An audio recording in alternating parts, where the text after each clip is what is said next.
हे बघा एवढा ऊन लागतंय आणि हे उघडेच आपलं सगळे केळीचे खांब तोडतात आहेत. केळी काढून झाल्या दाखवते तुम्हाला. हे बघा हे केळीचं खांब ना माकड बसली तर तुटला होता. हे बघा हे काढून टाकतात आहे. उगाच कशाला ना अडचण. आता ते तोडलं ना का त्याच्यातनं दुसरा कोंब येईल होय ना हो. हे बघा इथे पण एक केल आम्ही काढली ते पण आता तोडतील आणि सर्व नेऊन खाली टाकतील. हे बघा उन्हातानातून कसं काम करतात आहे. हे बघा हे बघा एक केळीचं खांब तोडला आणि एक केल आता दुसरी केल तोडतात आहेत. ते बघा हे बघा कशी तोडतात आहेत.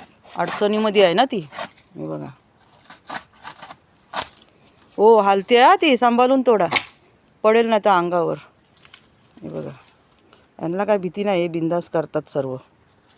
तुम्हाला एक सांगू का हे जे केळीचे जे हे बघा हे असे सोपन निघतात ना हे ना काय पण बांधायला पण उपयोगाला येतात हा. असं गोल गोल गोल गोल करायचं रशीसारखं आणि बांधायचं मस्त टिकतात ते. काढतील आणि उन्हामध्ये असं पसरून ठेवतील सुकायला आणि मग त्याचं ना एक बंडल करून ठेवून द्यायचं म्हणजे पावसाळ्यामध्ये ना आम्हाला वय घालताना बांधायला कामाला येईल.